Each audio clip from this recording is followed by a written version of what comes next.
इस कलिकाल के व्यस्त जीवन में रहकर ऐसे सद्गुरु के सानिध्य प्राप्त कर उनके ही श्री चरणों में बैठकर उनके तंत्र समाधि व उनकी स्मृति में यह जो विशाल संगमरमर सिंहासन दिख रहा है, इसकी स्थापना दिवस है।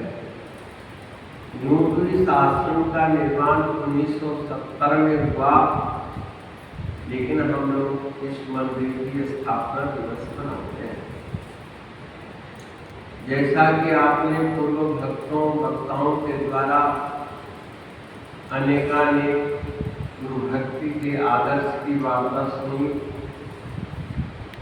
हम लोगों को अपने जीवन में इस आदर्श को अपनाना है, क्योंकि ये वर्तमान मंदिर में वर्तमान महापुरुषों के हम लोग चश्मदीद गवाह हैं। इस आश्रम के निर्माण में अनेकानेक संत हुए। संयोग देखिए, ये आज पितृपक्ष के अमावस दिन भी है, और वैसे भी पितृपक्ष के अमावस्या के दिन हमारे जितने भी गुरु घर के अनन्य प्रेमी भक्त, चाहे वो गृहस्थ में रहे हो अथवा आश्रम में रहे हो, उनके निमित्त भी हम लोग श्राद्ध तर्पण करते हैं। और संयोग हुआ कि आज 2 अक्टूबर भी आ गया, गुरु महाराज जी के गुरुगद्दी तिलक दिवस भी है, मंदिर के स्थापना दिवस भी है, तो बहुत सारे संयोग बना। सनातन धर्म में इस वर्तमान मानव को संस्कारित करने के लिए पितृपक्ष दिया।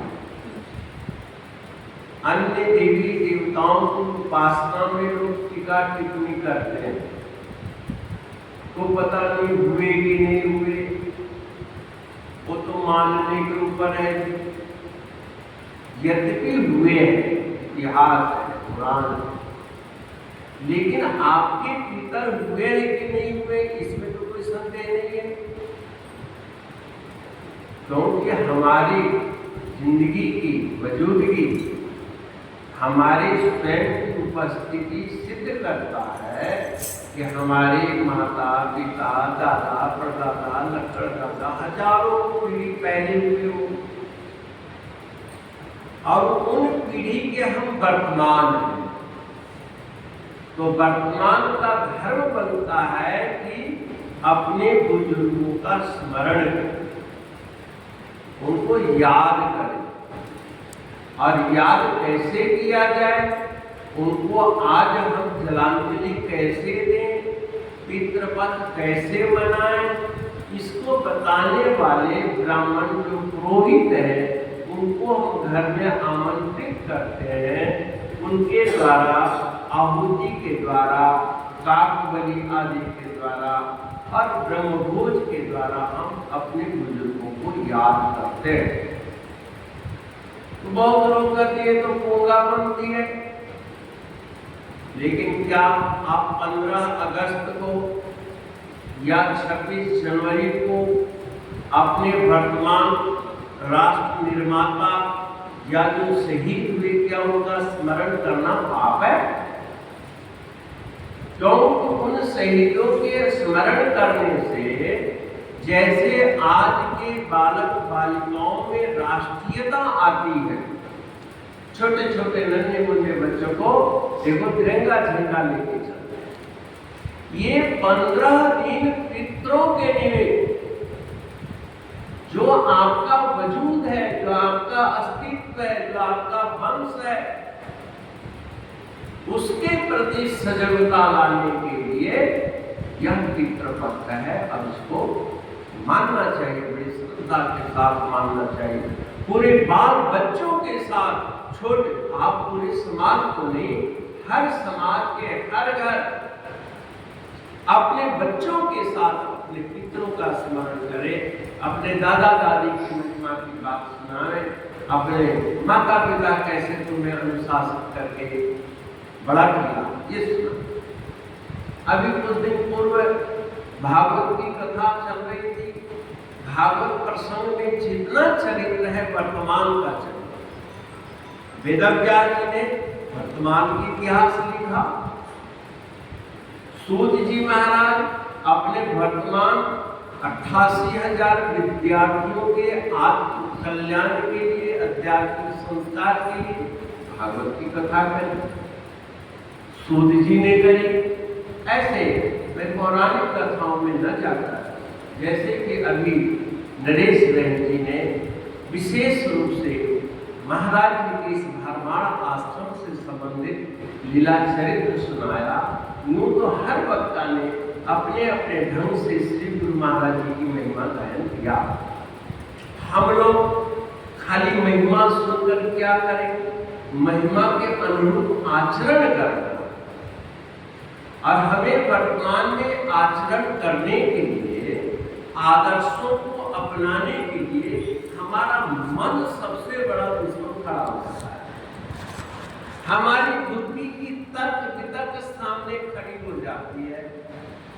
चित्त के संस्कार हमारे आड़े आ जाते हैं और अहंकार का जो मलिनता है, अशुद्धता है, वो सामने खड़ा हो जाता है।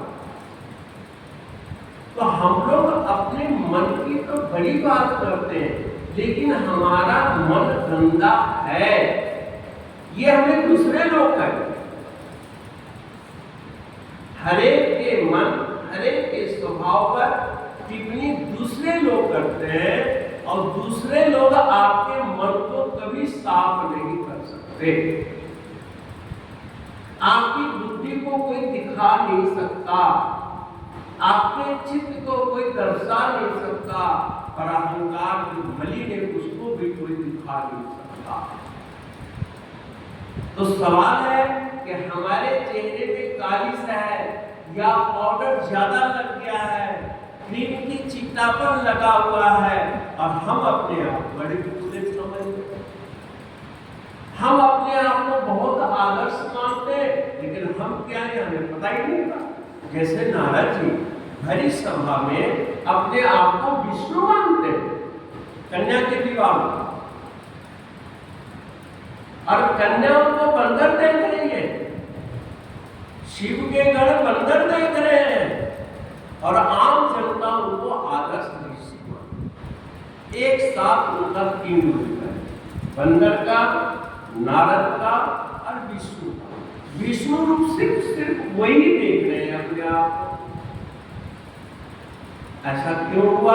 क्योंकि उन्होंने अपना स्वरूप नहीं देखा। मैंने विष्णु जी से मांग लिया, विष्णु ने मेरा स्वरूप दे दिया। क्यों हमारे कुछ कर्जदार है कि जब मांगेंगे दे देंगे? नहीं। और ऐसा कुछ दे दिया जिसमें भला हो, भगवान ने ऐसा रामायण की बात सुनते। ठीक यही हालत हम लोगों की भी है। हम भी अपने आप को उसी श्रेणी में मानते हैं कि मैं अपने आप को बहुत बड़ा संत मानता हूं। क्यों? कि हमें ऐसा लग रहा है मैं बहुत वेद वेता हूं, ये मेरे को ऐसा लगता है, मेरे चित्त बिल्कुल निर्मल है, ऐसा मुझे लगता है। मैं निराभिमानी हूं, मेरा कोई अहंकार नहीं है, जैसे सब कुछ महाराज जी का है, ऐसा कहते हैं। पर हकीकत में हम लोग मानते हैं। अब मन दिखे तो कैसे? तो रुद्रगणों ने कहा, हे महाराज नारद जी, आपके पास दर्पण तो नहीं है, लेकिन जलाशय में जल स्थिर है, उसमें तो झांकी लगा के देख लो कि आप क्या हैं। और जब उन्होंने खुद को देखा, हाँ, लज्जित क्या था, क्या मांगा? अब गुस्सा विष्णु जी पर। विष्णु से हमने इतना मांगा, हमने उनकी इतनी भक्ति करी, 2 घंटे के लिए उनका रूप मांगा था, क्या वो अपने मुखौटा माया का नहीं दे सकते? जिसमें आपका हित होगा वो करेगा, और ऐसा ही हुआ। अब मन को कैसे देखा जाए? प्रश्न यह है। गुरु भक्ति यह सनातन वैदिक परंपरा में हम लोगों ने प्रार्थना हम हमेशा करते हैं, ध्यान मूलम गुरुमूर्ति, पूजा मूलम गुरुपदम, मंत्र मूलम गुरुवाक्यम, मोक्ष मूलम गुरुकृपा। गुरु भक्ति और देव भक्ति ये अलग अलग चीज। देवता आपको कभी निष्काम भक्त नहीं बनाएगा, किसी भी देवी देवता को कोई यज्ञ हवन जब तक कर लो, आप निष्काम भक्त नहीं बन सकते। क्यों? कि किसी भी हवन में बैठो, पूजा में बैठो, कोई आचार्य आपके हाथ में चावल पुष्प देकर पहले संकल्प करवाता है, ओम विष्णु विष्णु परमात्मने नमः, रुद्राधिकम उच्चारण करवाता है, श्रुति स्मृति पुराण फल प्राप्ति अर्थ, कायिक वाचिक मानसिक सकल दोष शमनार्थ सकाम। पहले एग्रीमेंट कर लिया कि मैं आपकी पूजा कर रहा हूं, तो बदले में मुझे ये चाहिए, निष्काम तो नहीं मिलता। अब गुरु महाराज जी के यहाँ जो हम सेवा करते हैं, यहाँ निष्काम है, यहाँ पर कोई नाम गोत्र उच्चारण नहीं करते। महाराज जेहि विधि नाथ होए हित मोरा, करम सुवेगिता समय तोरा। आत्मकथा करने के लिए तो बहुत है, ऐसे जीवन में आज 10 घटनाएं घटी हैं, चमत्कार घटना करती हैं, उन चमत्कारों को एक स्टेज से वर्णन नहीं किया जाता। अभी बहुत अच्छा लगा हमें श्री नगली दरबार में स्वरूप दर्शन का पाठ। परमात्मा चाहेगा यहाँ पर गुरु महाराज जी के जो भक्त जीवित हैं, उनकी आत्मकथा सुनिए। वो तो कम से कम प्योर हो। आप स्वरूप दर्शन, हीरा प्रकाश आदि ग्रंथों का उसमें साधनात्मक चर्चा करी है। वो भक्तों का चरित्र तो है, पर वो भक्ति आई कहां से? वर्तमान की भक्ति, वर्तमान आरती पूजा से, वर्तमान की सेवा की ही प्रेरणा मिलती है। मैं एक प्रसंग याद आया, इस गुरु घर की अलौकिक घटना जो आम इंसान नहीं कर सकता। 1974 की गुरु पूजा हो रही थी। तब एक भवन नहीं था, सामने मैदान में पंडाल लगता, टेंट लगते थे। गुरु पूजा हो रही थी। गुरु पूजा हुई, दोपहर का सत्संग चल पड़ा, और सत्संग में इतना तूफान उठा, इतना तूफान उठा जिसका कोई हिसाब लगता था कि आदमी उड़ जाएगा, कितना तेज तूफान। गुरु महाराज जी स्टेज से आवाज दी कि सब बच्चे पंडाल खाली कर दो, और गुरु महाराज जी ने भी पंडाल से छलांग लगाई और बाहर मैदान में खड़े।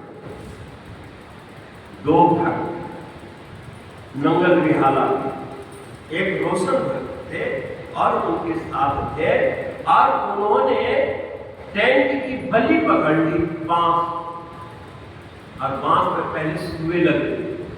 अब तो पाइपें लगने लगे ना, पहले इतने लंबे लंबे सुए लगे। उसके मन में आए कि हमारे रहते टेंट न गिरे, मेरे तन से प्राण निकले, गुरु सेवा करते करते, गुरु सेवा। उसने सेवा करते मन में गुनगुना रहा है, टेंट पकड़ा हुआ। लेकिन प्रकृति का कोप, महाराज जी की आवाज नहीं सुनी, महाराज जी की बात नहीं मानी, और वो टेंट को पकड़े हुए खड़ा था, और पश्चिम के लंगर वाले साइड में एक रस्सा टूट गया, और जब रस्सा टूट गया तो टेंट को कौन संभाल सकता है? एक टूटा, दो टूटा, सारे दर दर दर दर दर करके बांस गिरा और एक बांस का सुबान सीधे उस भक्त के खोपड़ी में घुस गया। इतनी बड़ी कुर्बानी मैंने अपने आंखों से देखा। और उसको जैसे तैसे टांग करके महाराज जी के हाथ में ले गए।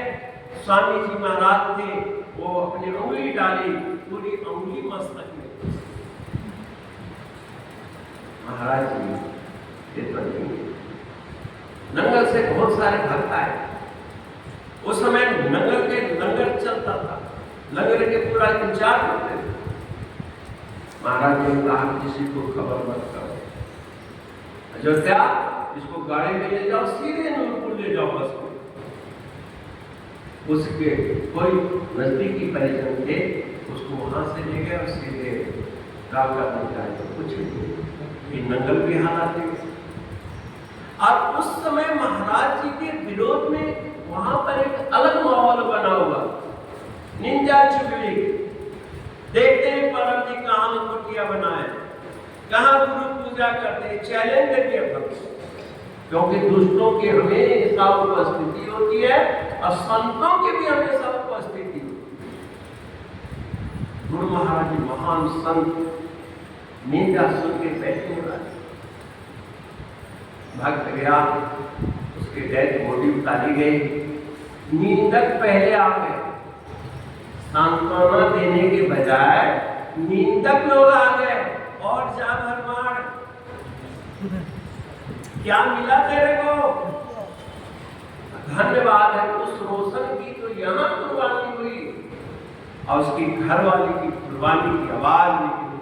है लोगों, मेरे पति का धन्य भाग था कि गुरु की सेवा करते हुए शरीर का त्याग किया, और मैं भी यही तमन्ना करती हूँ कि मेरे भी महाराज जी की सेवा करते करते तन से प्राण निकले।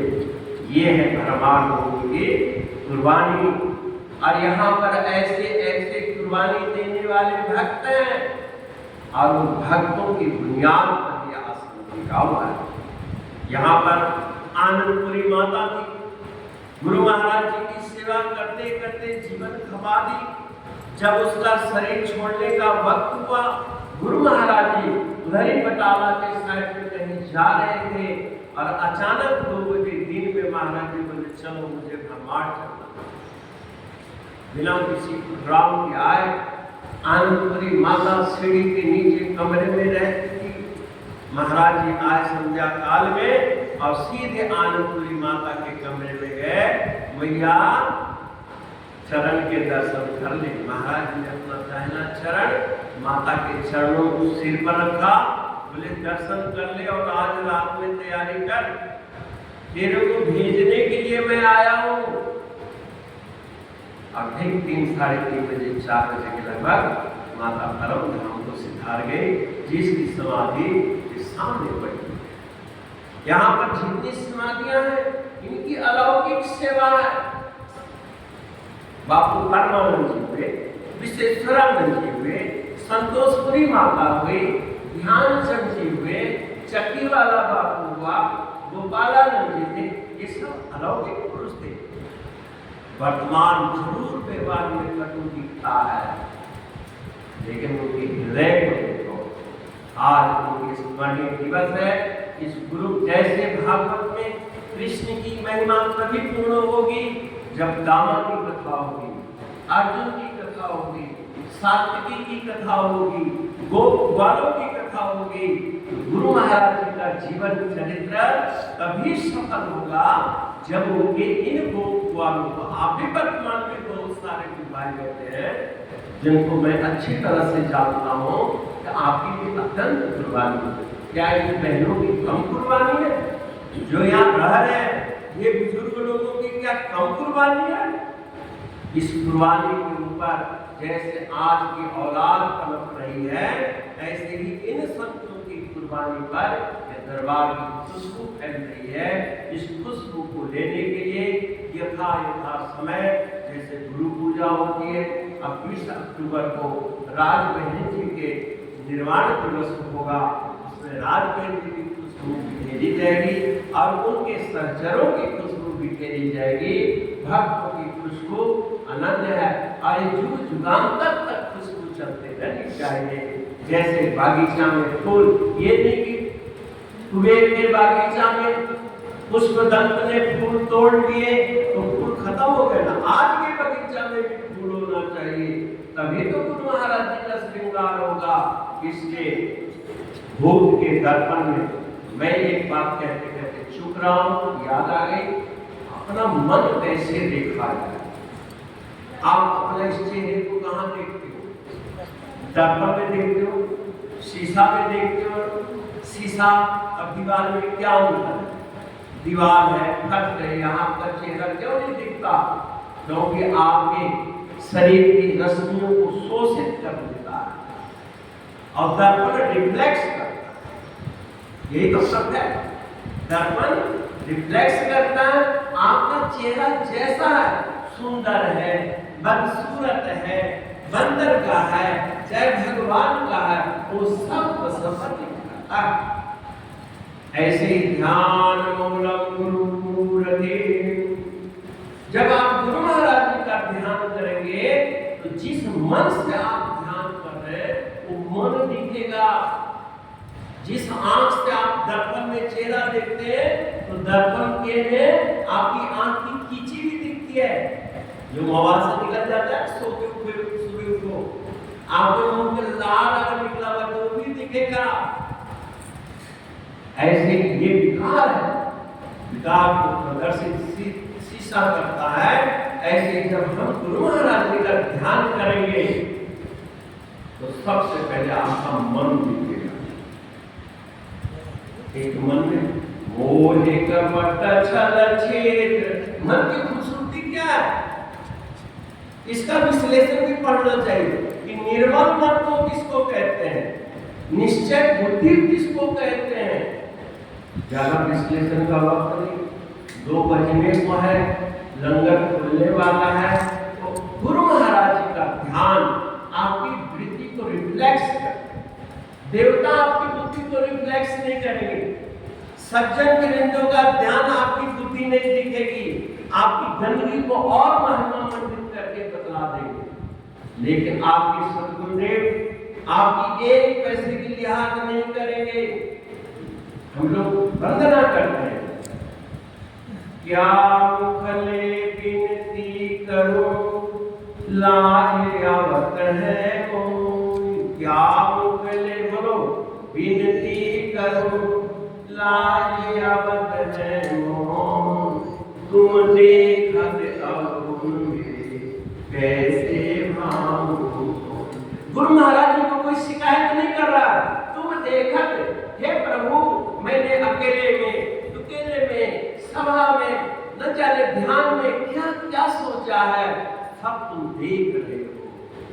तुम देखकर तुमने मेरे मन को भी देखा, हे गुरुदेव आपने मेरी बुद्धि को भी देखा, आपने मेरे चित्त को भी देखा, आप मेरे अहंकार को भी देखा। कैसे भाव कोई, मैं आपको अच्छा कैसे लगूंगा? ऐसे प्रभु प्रेमियों, हम लोगों को पूजा पाठ यज्ञ हवन के साथ साथ ध्यान जरूर करना चाहिए। बिना ध्यान किए आपके मन का दर्शन नहीं होगा, और मन का दर्शन नहीं होगा मन के विकार को शुद्ध नहीं करेगा, इतिहास पुराण कोई साफ नहीं करेगा, साफ आपको और हमको करना है। बोलो सच्चिदानंद